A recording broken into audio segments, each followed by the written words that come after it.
الحمدللہ والصلاۃ والسلام علی من لا نبی بعد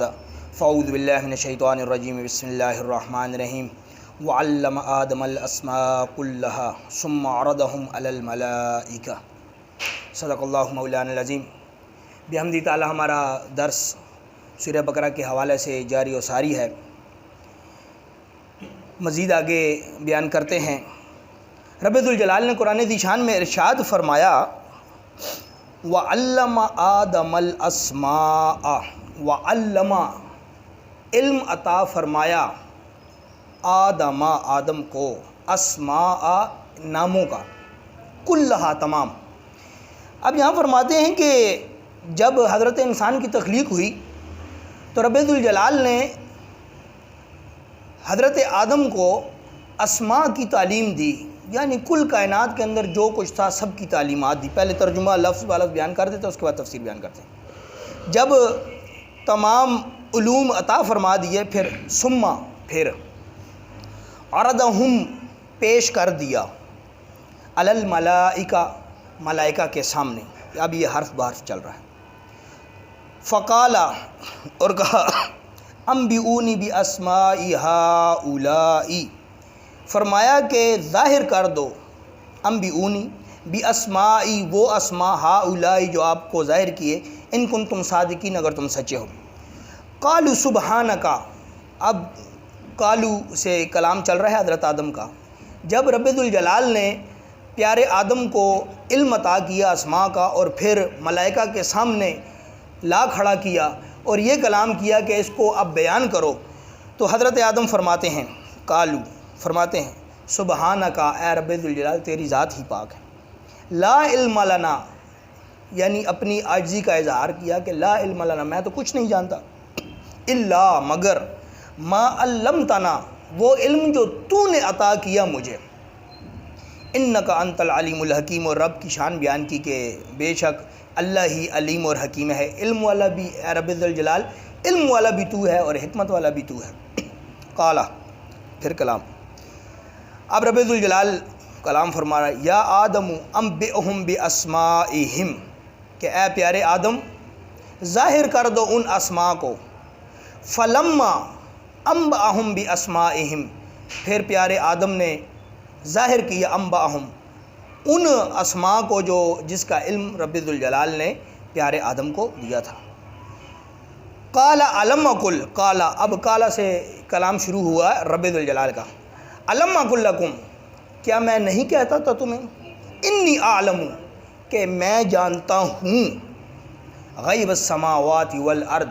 وہ غیب کا علم جو آسمانوں اور زمینوں میں پوشیدہ ہے۔ وَأَعْلَمُ، واو عطفیہ ہے،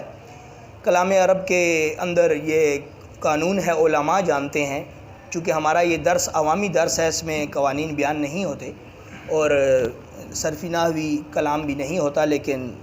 برکت کے لیے بیان کر دوں، کلام عرب کے اندر جب بھی کلام کے درمیان میں واو آ جائے تو وہ واو عطفیہ ہوتا ہے۔ اس سے مراد یہ ہوتا ہے کہ ما قبل کا کلام اور ما بعد کا کلام آپس میں تعلق اور ربط رکھتا ہے۔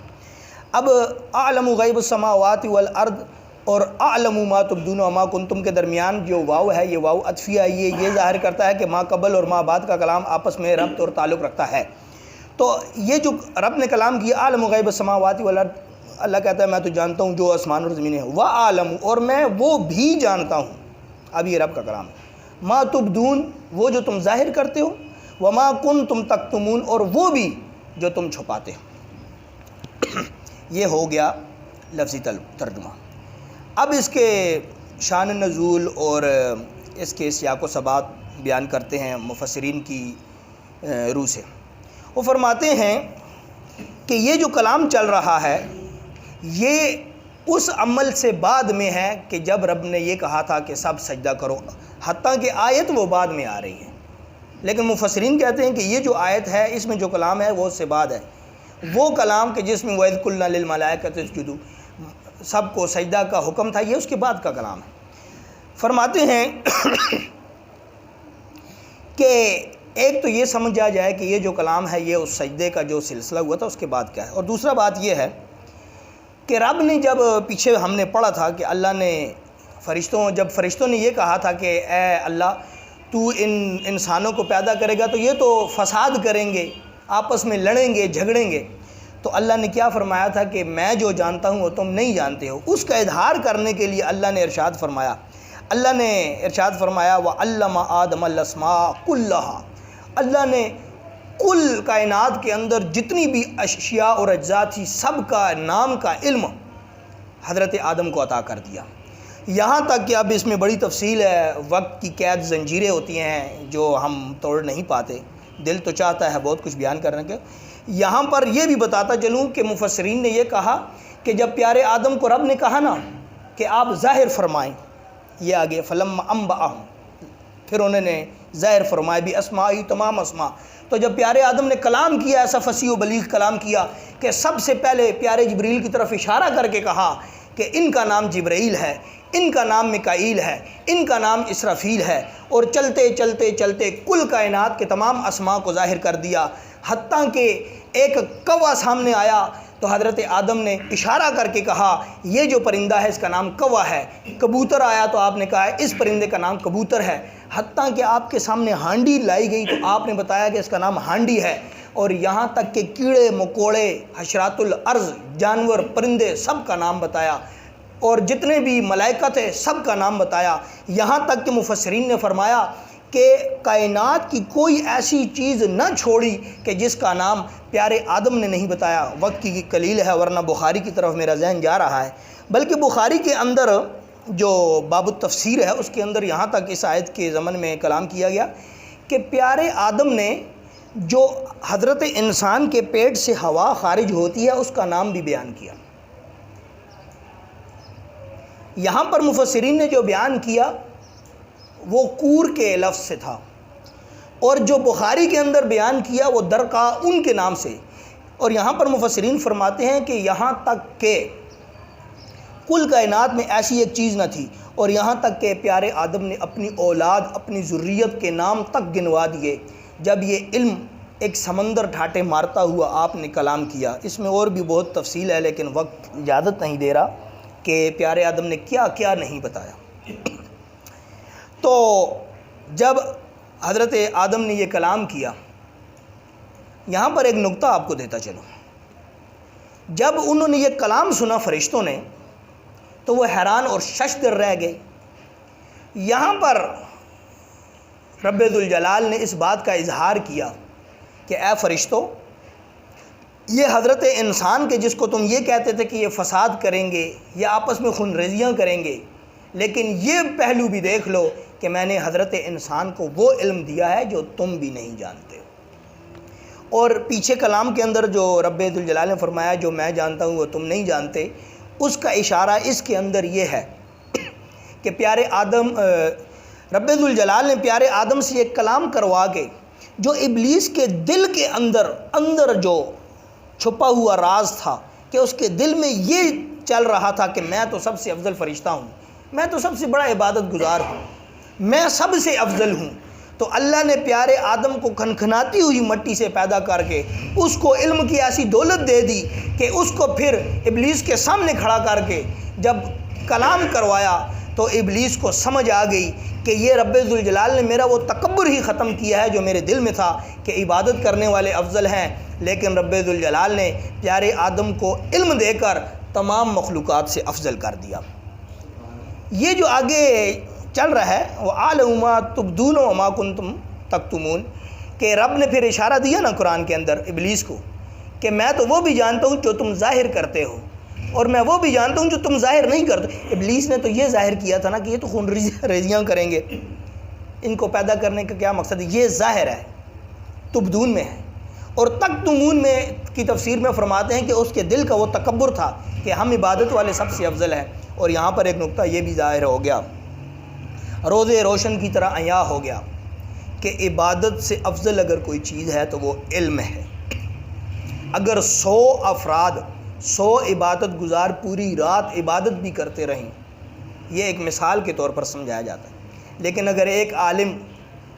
پوری رات سویا بھی رہے تو وہ عالم پھر بھی افضل ہے ان عابدین سے۔ اس کی وجہ یہ ہے کہ یہاں پر آ کر رب ذوالجلال نے اس آیت کا استدلال پیش کرتے ہوئے کہ رب ذوالجلال نے حتیٰ کہ فرشتے تو نور سے بنے تھے، پیارے آدم کو تو کھنکھناتی ہوئی مٹی سے پیدا کیا، بلکہ سب سے پہلا اعتراض تو فرشتوں نے کیا، اے رب ذوالجلال تو ان کو کھنکھناتی ہوئی مٹی سے پیدا کر رہا ہے، یہ تو اس گارے سے بنے ہوئے ہیں کہ جس گارے سے بھی بدبو آتی، پیچھے ہم بیان کر چکے۔ لیکن علم دے کر رب ذوالجلال نے حضرت انسان کو کل کائنات سے افضل کر دیا۔ آگے چلتے ہیں، پھر فرمایا ثم عرضهم علی الملائکۃ، پھر ان کو ملائکہ کے سامنے کھڑا کر دیا، فقال انبئونی،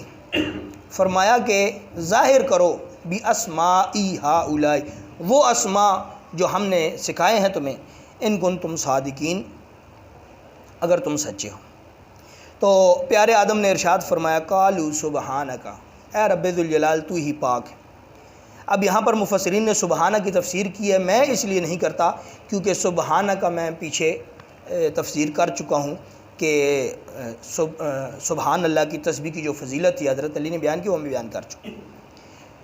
لا علم لنا، اس کے اندر پیارے آدم نے عاجزی کا اظہار کیا، الا ما علمتنا، مگر وہ علم جو اے رب ذوالجلال تو نے ہمیں عطا کیا ہے، انک انت الحلیم الحکیم، کہ بے شک اللہ تعالیٰ علم رکھنے والا اور حکمت والا ہے۔ قال یا آدم انبئہم باسمائہم، اے پیارے آدم انبئہم، ظاہر کر دو باسمائہم، وہ اسماء جو ہم نے آپ کو عطا کر رکھی۔ فلما انبأہم باسمائہم، پھر پیارے آدم نے بیان کیا، قال الم اقل لکم، پھر رب نے ارشاد فرمایا کہ میں تمہیں نہیں کہتا اعلم غیب السماوات والارض، میں وہ کچھ جانتا ہوں جو تم نہیں جانتے ہو۔ اچھا، یہاں پر ایک نقطہ اور بیان کرتا چلوں کہ رب ذوالجلال یہ جو اعلم غیب السماوات والارض، اس کو سمجھنے کی کوشش کریں۔ اللہ کہتا ہے کہ اعلم غیب السماوات والارض، میں علم جانتا ہوں اس غیب کا۔ اب یہ غیب کا علم کے بارے میں بات ہو رہی ہے۔ اللہ فرماتا ہے کہ غیب کا علم میں جانتا ہوں جو آسمان اور زمین میں ہے، لیکن یہاں پر حضرت آدم کو وہ علم عطا کر دیا جو غیب کا تھا، کیونکہ حضرت انسان کسی استاد سے نہیں پڑھے تھے۔ رب ذوالجلال نے براہ راست غیب کا علم پیارے آدم کے سینے میں ڈال دیا۔ وہ غیب کا علم ایسا تھا کہ ہوا میں کوا اڑا تو آپ کو خبر تھی کہ اس کا نام کوا ہے، کبوتر اڑا تو آپ نے بتا دیا، غیب کا علم بتا دیا کہ یہ کوا ہے۔ پیارے جبرائیل کو اشارہ کر کے بتا رہے ہیں کہ آپ کا نام جبرائیل ہے، آپ کا نام اسرافیل ہے، اور جانوروں کے نام بتا دیے، اور وہ اولاد، وہ ذریت جو بھی پیدا بھی نہیں ہوئی تھی، اس کا نام بھی بتا رہے ہیں۔ اس سے غیب کا علم ثابت ہوتا ہے، اور اس آیت سے یہ ثابت ہوتا ہے کہ غیب کا علم صرف رب ذوالجلال کے پاس ہے، لیکن رب جسے چاہے غیب کا علم دے سکتا ہے۔ نص قرآنی سے ثابت ہے۔ یہاں پر حضرت آدم کو رب ذوالجلال نے غیب کا علم دیا، اور 16ویں پارے کی ابتدا میں آپ انشاءاللہ اگر زندگی رہی تو بیان کریں گے کہ خواجہ خضر علیہ السلام نے جو غیب کی خبریں دیں، پیارے موسیٰ آپ کے ساتھ سفر میں ہیں، وہ انشاءاللہ جب آئے گا تو بیان کریں گے۔ 3 خبریں ایسی تھیں جو غیب کی تھیں۔ ایک بچے کو قتل کر دیا، معروف واقعہ، آپ نے شاید سنا بھی ہو، اور ایک دیوار کو تعمیر کر دیا، اور ایک کشتی میں سوراخ کر دیا۔ تینوں غیب کے اشارے تھے، غیب کا علم تھا۔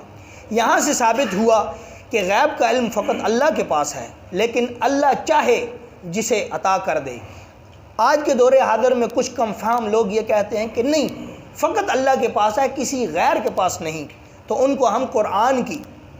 آیت سنا دیتے ہیں، قرآن کی نص بتا دیتے ہیں کہ قرآن ذی شان میں رب ذوالجلال نے متعدد مقامات پر غیب کی خبریں دینے والے کی بات کی،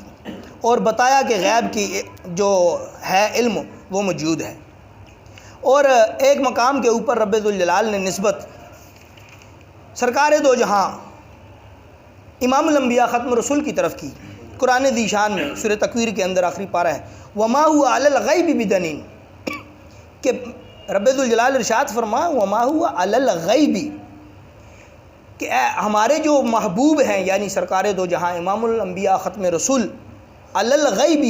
غیب بتلانے، بدنین، وہ بخل نہیں فرماتے، کہ رسول اللہ غیب کی خبریں دینے پر بخل نہیں فرماتے۔ یہ قرآن کی نص ہم نے بیان کی، اور حدیث سے بیان کر دیتے ہیں کہ الخصائص الکبریٰ جلد نمبر 2 کے اندر امام جلال الدین سیوطی نے حدیث کو لیا، فرماتے ہیں رسول اللہ تشریف فرما ہے، آسمان پر دیکھا تو ایک بادل کا ٹکڑا جا رہا ہے،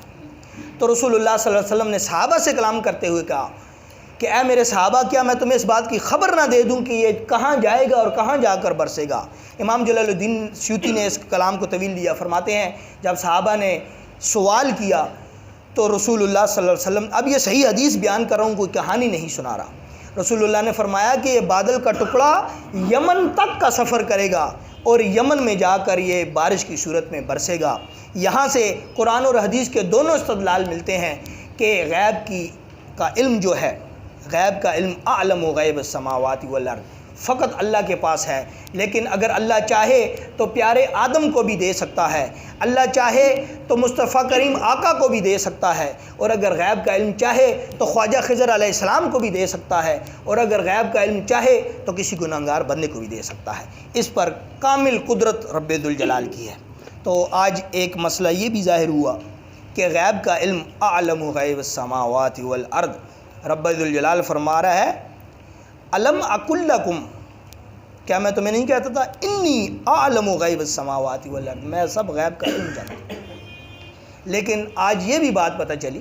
کہ مطلق اس بات کا انکار کرنا یہ بہت بڑی جہالت ہے، کہ جو شخص یہ کہے کہ فقط اللہ کے پاس ہے اور کوئی، ہم نے تو یہاں تک بھی دیکھا، علماء کو دیکھا کہ جو حالت کی اتنی بڑی مثال دیتے، وہ معاذ اللہ رسول اللہ کے بغض میں یہاں تک کہہ دیتے ہیں کہ معاذ اللہ رسول اللہ کو دیوار کے پیچھے کا علم نہیں،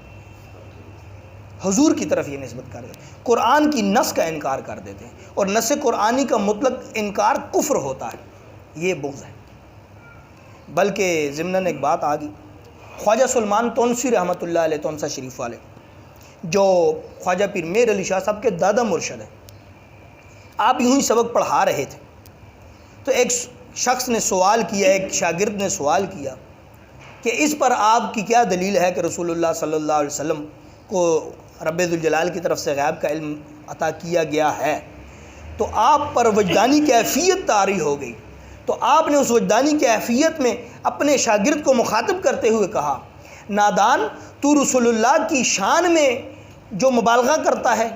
تو میزان اور ترازو رکھتا ہے رسول اللہ کی شان میں، تو آپ جس طرح ابھی میں ٹیک لگا کر بیٹھا ہوں تکیے کے ساتھ، تو آپ پر وہ کیفیات طاری ہوئی جو اولیاء پر ہوتی ہیں، آپ نے جب ٹیک لگائی پیچھے دیوار کی طرف، آپ کا جسم اطہر دیوار کی دوسری طرف نکل گیا اور آپ غائب ہو گئے۔ کافی دیر تک دیکھتے رہے، استاد محترم نظر نہ آئے، کچھ دیر کے بعد جب پھر دوبارہ نگاہ کی تو استاد محترم اپنی نشست پر موجود تھے۔ تو یہی بات استدلال پیش کرتے ہیں کہ جب لوگوں نے انکار کیا اس بات کا کہ رسول اللہ معاذ اللہ وہ تو ہم جیسے عام انسان ہیں، تو وہ پھر عرش پر کیسے چلے گئے؟ چونکہ اپنی عقل سے معجزے کا انکار کرنا یہ بھی کفر ہے۔ معجزہ تو کہتے ہی اسے ہیں کہ جس کو عقل اور گمان مان ہی نہ سکے، لیکن کچھ بدبخت لوگ اس دنیا میں بھی موجود ہیں جو نبی کا کلمہ پڑھنے کے باوجود بھی مطلق انکار کرتے ہیں، اور یہ جو معجزہ ہے رسول اللہ کا معراج کا، یہ قرآن سے ثابت ہے، اور معجزے کا انکار کرنا اور خاص معراج کا انکار کرنا یہ کفر ہے۔ اچھا، تو اسی طرح خواجہ بہاؤالدین نقشبند رحمۃ اللہ علیہ، آپ ممبر رسول پر واز فرما رہے تھے، ایک شخص نے اعتراض کیا کہ ہمارا ذہن نہیں مانتا، ہمارا دماغ اس بات کو تسلیم نہیں کرتا کہ رسول اللہ پلک جھپکتے میں عرش معلیٰ کا سفر کر کے اور واپس بھی آئے، یہ کیسے ہو سکتا؟ آپ کو جلال آیا، آپ نے ارشاد فرمایا، اے نادان، تو رسول اللہ کی شان میں مبالغہ کرتا ہے، تو ترازو رکھتا ہے، تو رسول اللہ کی شان کو اپنی عقل کے مطابق ان کے معیار کو تسلیم کرتا ہے۔ آپ کو جلال آیا، آپ ممبر سے اترتے ہیں، مسجد سے باہر نکلتے ہیں، ایک طغیانی چلتی ہے، اس طغیانی کے اندر آپ داخل ہوتے ہیں اور غائب ہو جاتے ہیں۔ سب لوگ حیران رہ گئے، جب واپس مسجد میں آئے تو دیکھا حضرت خواجہ بہاؤالدین نقشبند رحمۃ اللہ علیہ آپ ممبر پر جلوہ افروز ہیں، اور آپ پر وہ رقت طاری ہے، آپ پر کیفیت اور وجد طاری ہے۔ جب آپ سے سوال ہوا کہ ہم نے آپ کو دیکھا کہ آپ نگاہوں سے اوجھل ہوئے، تو آپ نے اس کیفیت کے اندر یہ کہا، آپ نے ارشاد فرمایا، تم نے رسول اللہ کی شان پہ یہ شک کیا کہ وہ ساتویں آسمان پر کیسے گئے، بحمدہ تعالیٰ رب ذوالجلال کا کرم اس بہاؤالدین نقش بند پر یہ ہے کہ تیسرے آسمان تک تو فقیر ہو کر بھی واپس آ گیا۔ یہ نقش بندیوں کے امام کا کلام ہے۔ تو اب یہ بہاؤالدین نقش بند اور خواجہ سلیمان تونسی کا جو میں نے واقعہ ضمناً بیان کیا، یہ کرامت ہے، اور یہ کرامت دکھائی اس لیے گئی کہ رسول اللہ کی شان اور رسول اللہ کی عظمت کا سوال تھا، تو اولیاء اللہ نے یہاں پر کرامت دکھانے کو زیادہ افضل سمجھا، وگرنہ اولیاء اللہ کرامت دکھانے کو بہتر نہیں سمجھتے، وہ اس سے اعراض کرتے ہیں۔ تو ہم چونکہ ضمناً بات آ گئی عالم غیب السماوات والارض کے حوالہ سے، تو ہم واپس چلتے ہیں اپنی تفسیر کی طرف۔ تو وَأَعْلَمُ مَا تُبْدُونَ وَمَا كُنْتُمْ تَكْتُمُونَ، رب ذوالجلال ارشاد فرماتا ہے جو تم ظاہر کرتے ہو ہم تو وہ بھی جانتے ہیں، جو تمہارے دل میں وسوسے چلتے ہیں ہم تو وہ بھی جانتے ہیں۔ تو یہ کلام جو ہم نے آج کیا،